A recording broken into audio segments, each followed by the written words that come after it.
보험 영업 현장의 최전선에서 뛰고 계신 여러분이 환영합니다. 네, 안녕하십니까. 반갑습니다. 오늘이 이제 2026년 3월 27일 금요일인데요.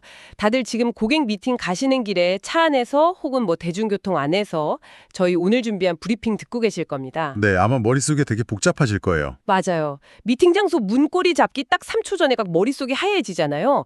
아, 오늘 첫 인사로 무슨 말을 꺼내야 저 고객의 굳게 닫힌 방어막을 스르륵 내릴 수 있을까 고민 많으시죠? 사실 그 첫 1분이 전체 미팅의 성표를 좌우한다고 해도 과언이 아니니까요. 그러니까요. 그래서 저희가 오늘 심층 분석의 목표를 아주 명확하게 잡았습니다. 고객과 자연스럽게 공감대를 딱 형성하고 궁극적으로 우리가 진짜 해야 할 이야기, 바로 재무 설계와 리스크 관리라는 본론으로 아주 매끄럽게 넘어갈 수 있는 완벽한 대화의 무기를 쥐어드리는 겁니다. 네, 오늘 저희가 다룰 자료들이 참 흥미로운데요. 이게 그냥 단순한 경제 뉴스 나열이 절대 아닙니다. 그럼 어떤 흐름인가요? 누구나 오늘 아침 피부로 느꼈을 그 장바구니 물가? 거기서 시작을 해서요. 저 멀리 바다 건너 중동의 지정학적 위기, 그리고 자산 시장의 거대한 자금 이동, 마지막으로 우리 사회의 안전망 문제까지 아주 유기적으로 쫙 연결이 되어 있습니다. 와, 동네 마트 물가에서 글로벌 거시경제를 거쳐서 사회 안전망까지 가는 거네요. 맞습니다. 이 연결고리를 영업 현장에 계신 여러분이 정확히 파악하시면 고객분들한테 단순히 그냥 신문기사 읽어주는 사람이 아니라 진짜 통찰력을 가진 재무 전문가구나, 이런 깊은 이상을 심어주실 수 있을 겁니다. 좋습니다. 그럼 본격적으로 자료들을 파헤쳐 보겠습니다. 일단 고객을 만나자마자 다짜고짜 사장님 외국인이 20조를 뺐습니다. 이러면 너무 부담스럽잖아요. 아유, 그럼 고객이 뒷걸음질 치죠. 절대 안 됩니다. 네, 그래서 가장 직관적인 오늘 아침 풍경부터 짚어보는 게 좋을 것 같습니다. 당장 오늘 전국적으로 초미세먼지가 엄청 짙게 깔렸어요. 네, 한계도 장난 아니더라고요. 맞아요. 공기질이 진짜 나쁩니다. 근데 또 기온은 서울이 20도, 대구는 무려 25도까지 올라가면서 되게 포근하거든요. 날은 따뜻한데 공기는 탁하고 중부랑 경북지방은 건조특보에 전국적인 산불 경계령까지 내려졌죠? 그러니까요. 딱 이런 날씨 이야기. 목도 좀 칼칼하고 참 건조하네요, 사장님. 이렇게 가볍게 아이스 브레이킹을 시작하는 겁니다. 아주 훌륭한 접근입니다. 그렇게 일상적인 날씨로 긴장을 살짝 풀었다면 그 인사가 끝나는 순간 곧바로 가장 강력한 체감 물가 이야기로 화제를 넘기는 게 아주 자연스럽습니다. 강력한 체감 물가요? 설마 기름값 말씀하시는 건가요? 정답입니다.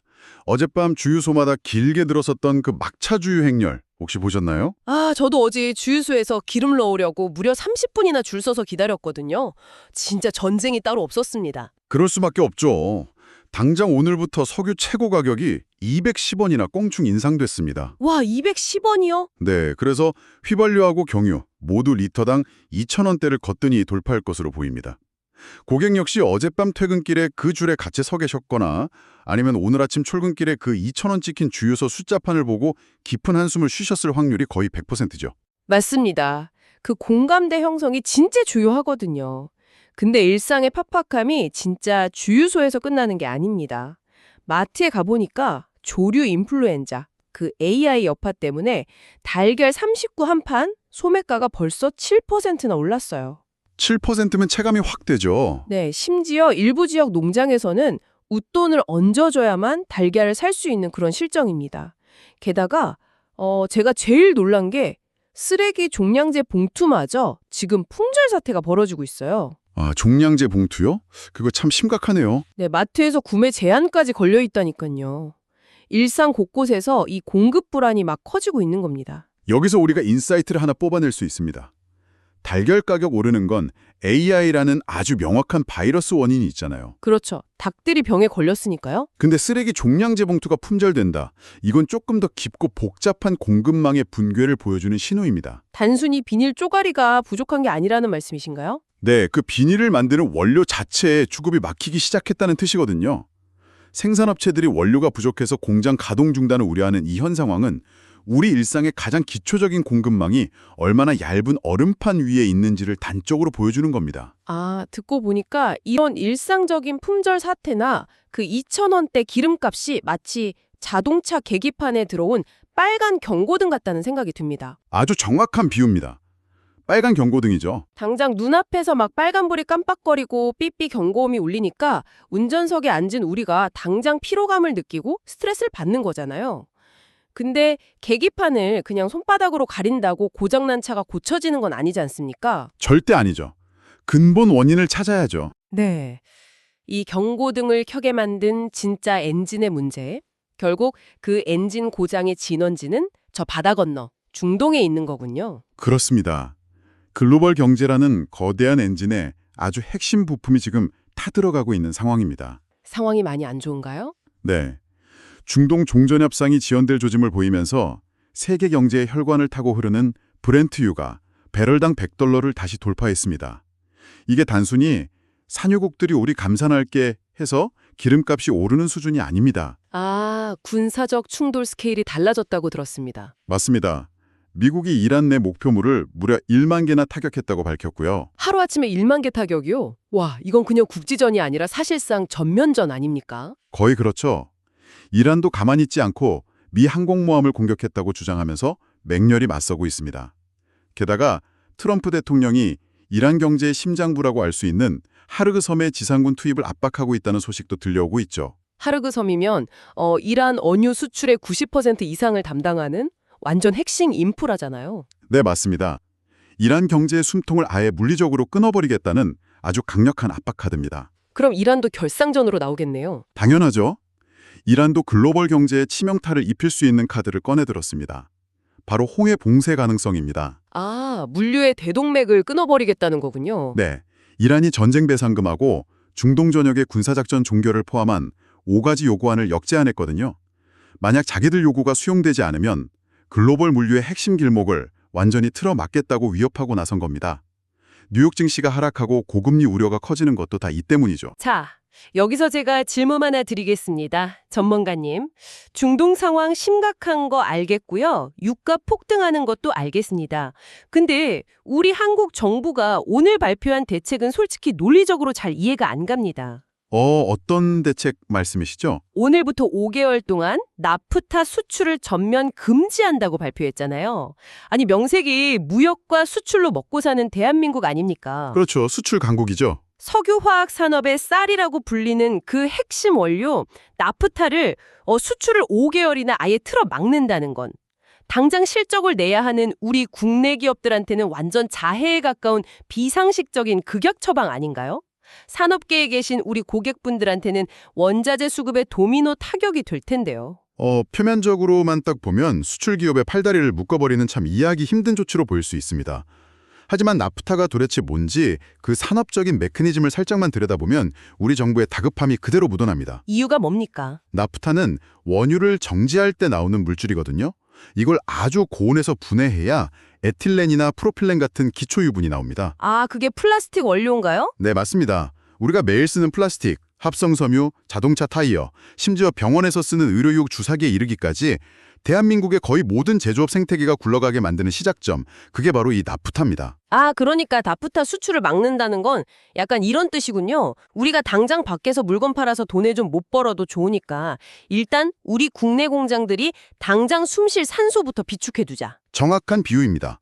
마치 깊은 바닷속에 고립된 잠수함에서 산소 공급이 끊길 위기에 처하니까 외부로 통하는 밸브를 일단 싹 다 잠궈버리고 내부에 남은 산소부터 철저하게 통제하는 것과 똑같은 이치입니다. 와, 셧다운 위기군요. 네, 중동 사태로 원유 수급이 뚝 끊겨서 나프타 생산 자체가 멈춰버리면 대한민국 제조업 전체가 불과 며칠 내로 올스톱되는 초유의 사태가 벌어집니다.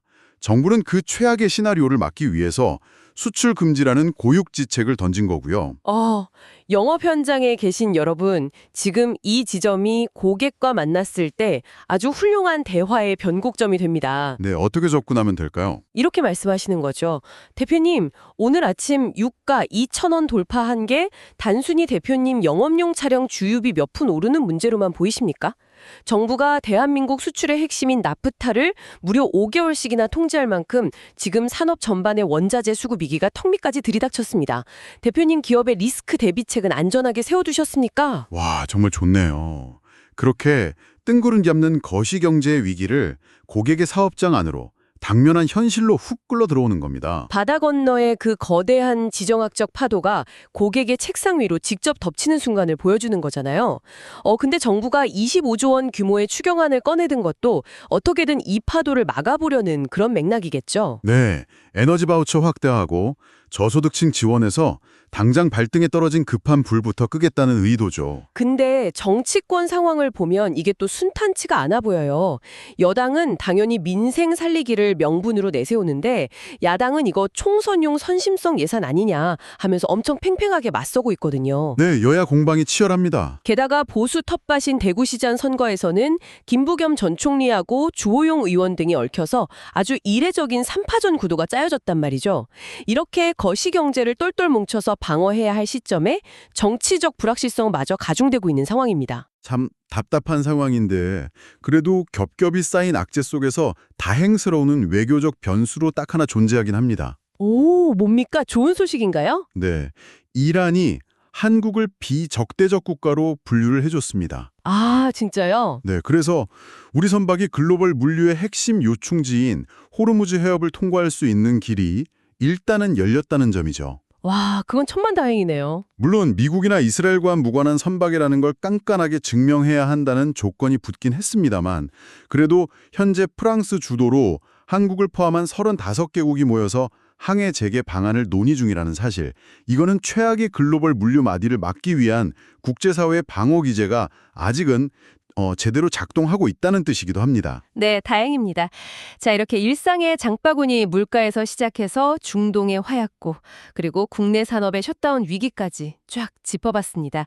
이쯤 되면 여러분과 대화를 나누는 고객의 머릿속에는 아주 자연스럽게 그리고 아주 강렬하게 하나의 의문이 떠오를 수밖에 없습니다. 세상이 이렇게 불안한데 그럼 내 돈은 어디로 피신해야 하나? 이거죠? 맞습니다. 아까 저희가 오프닝에서 가장 먼저 던졌던 화두로 돌아갈 시간입니다.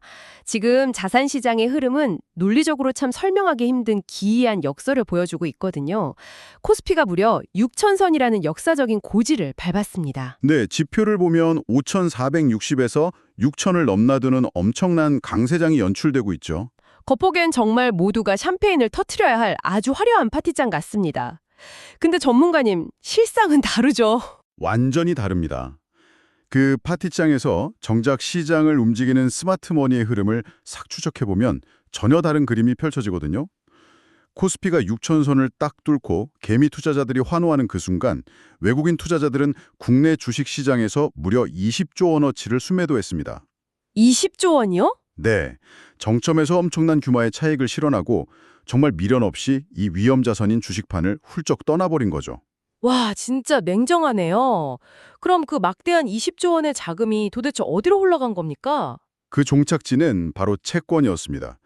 외국인 자금은 주식을 떠나서 벌써 4개월 연속으로 한국 채권에 거대한 순투자를 이어가고 있습니다. 아니, 여기서 잠깐만요. 왜 하필 지금 채권입니까? 물론 채권이 안전자산의 대명사라는 건 삼적동자도 다 아는 사실이지만 지금 환율 상황이 장난 아니잖아요. 지금 환율이 1,506원까지 치솟은 극도의 고환율 상태인데 네, 환율이 엄청 높죠. 게다가 비트코인도 1억 400만 원대에서 막 엄청난 등락을 반복하고 있고요. 외국인 투자자 입장에서는 이 환율 변동에 따른 환처손 위험도 감수해야 할 텐데 20조 원이라는 천문학적인 돈을 굳이 한국 채권에 묶어두는 진짜 이유가 도대체 뭡니까? 바로 그 고금리와 고환율이 맞물린 현재 상황의 메커니즘을 외국인들이 아주 영리하게 역이용하고 있는 겁니다. 역이용을 한다고요? 어떻게요? 자, 시장의 금리가 지금 정점을 찍었고 앞으로는 내려갈 것이다. 이렇게 판단하는 순간 채권 투자의 매력은 극대화됩니다. 아, 금리가 내리면 채권값이 오르니까요. 그렇죠. 일단 묶어놓은 자금에서 높은 이자를 확정적으로 계속 받을 수 있죠. 게다가 나중에 경제가 둔화돼서 금리가 인하되면 채권의 가격 자체는 반대로 상승하니까 매매 차익까지 두둑하게 챙길 수 있습니다. 이자도 받고 차익도 남기고 그럼 환율은요? 환율의 마법이 여기서 작용합니다. 지금 외국인들은 1,500원대라는 매우 비싼 환율로 달러를 원화로 바꿔서 한국 채권을 샀습니다. 근데 나중에 경제가 안정돼서 환율이 1,300원대로 정상화되면 어떻게 될까요? 아, 1,300원일 때 원화를 다시 달러로 바꾸면 와, 엄청난 환차익이 생기네요. 맞습니다.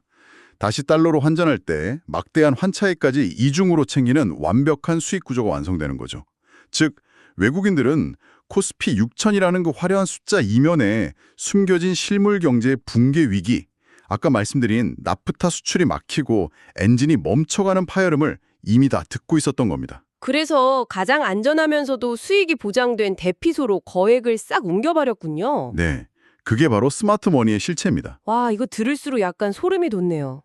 일반 서민들은 리터당 210원 오른 그 기름값에 발을 동동 구르면서 주유비 몇 푼 아끼려고 퇴근길 주유소에서 30분씩 줄을 서고 있는데 글로벌 거대 자본은 시장이 역사적 고점이라며 모두가 환호할 때 조용히 그리고 아주 치밀하게 모든 리스크를 해칭하고 있었네요. 네, 정보의 비대칭성이란 게 이렇게 무서운 겁니다. 이 정보의 비대칭성을 극명하게 보여주는 아주 흥미로운 데이터가 하나 더 있습니다.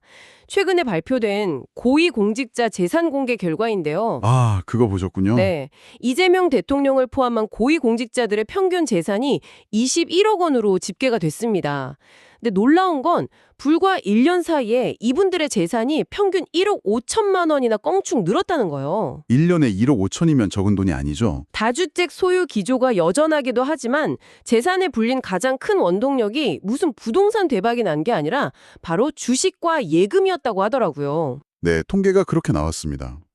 근데 전문가님, 저는 솔직히 이 부분이 조금 의아합니다. 예금 비중을 늘려서 1억 5천을 불렸다는 게 이게 과연 대단한 스마트머니의 선제적 움직임이라고 볼 수 있을까요?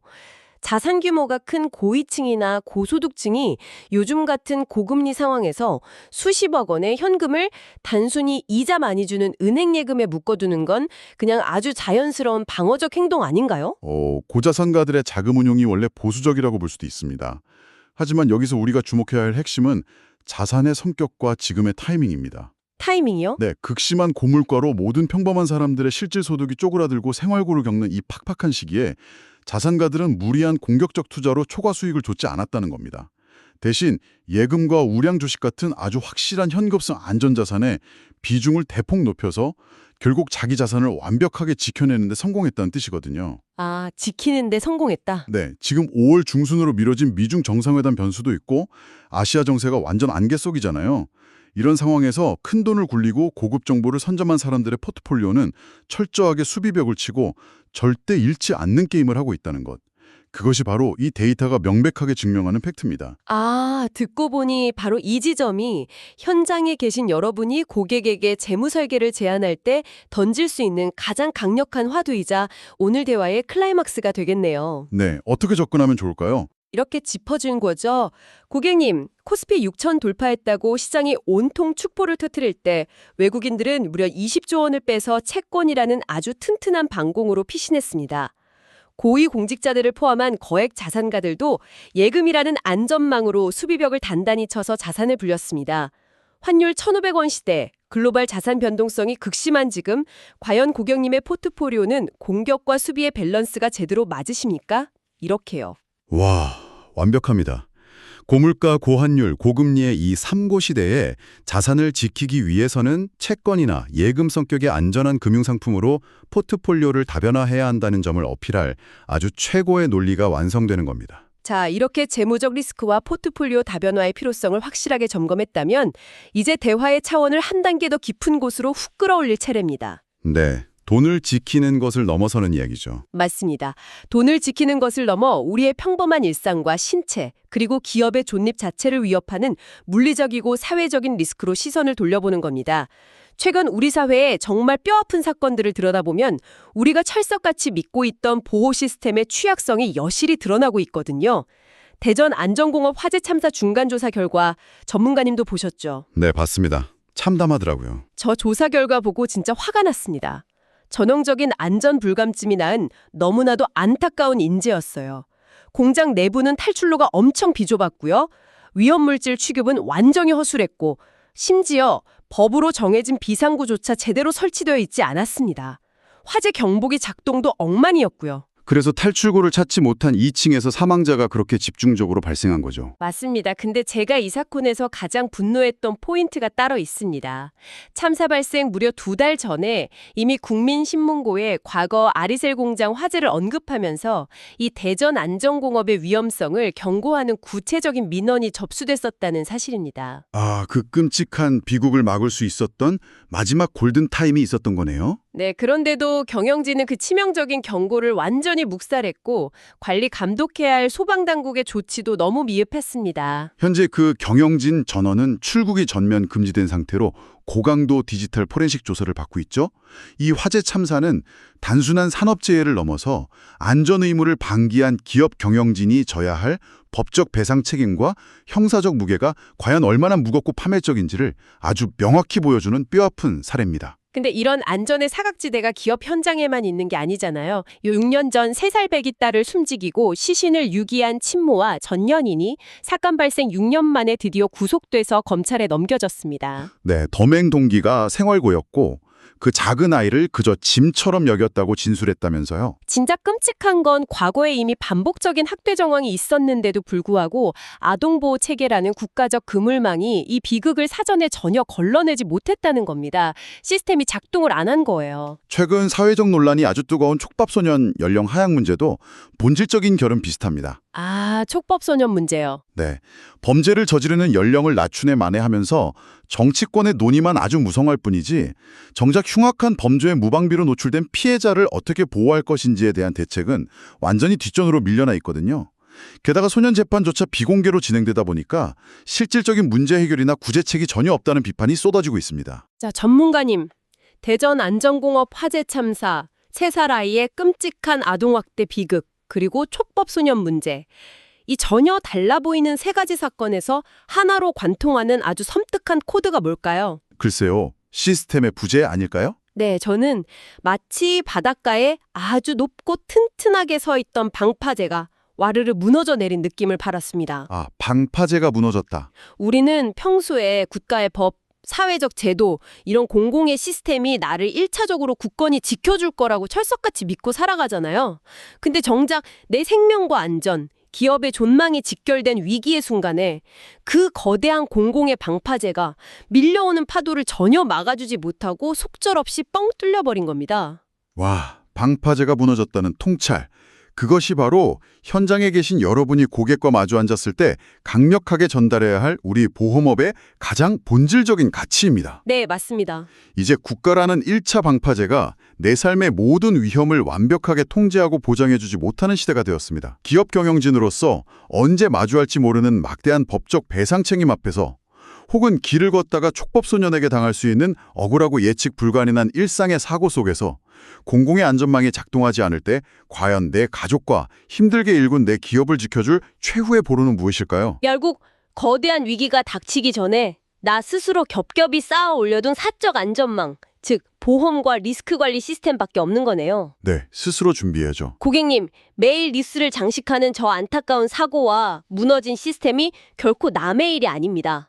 공공의 방파제가 제 기능을 하지 못하는 이 험난한 시대에 대표님의 가족과 기업이 추락할 때 펼칠 마지막 낙하산은 단단히 챙겨두셨습니까?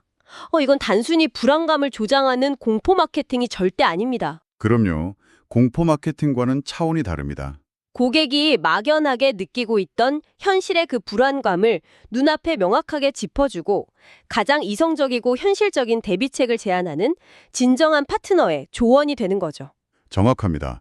오늘 우리가 나눈 대화의 흐름을 다시 한번 쫙 복기해 보시길 바랍니다.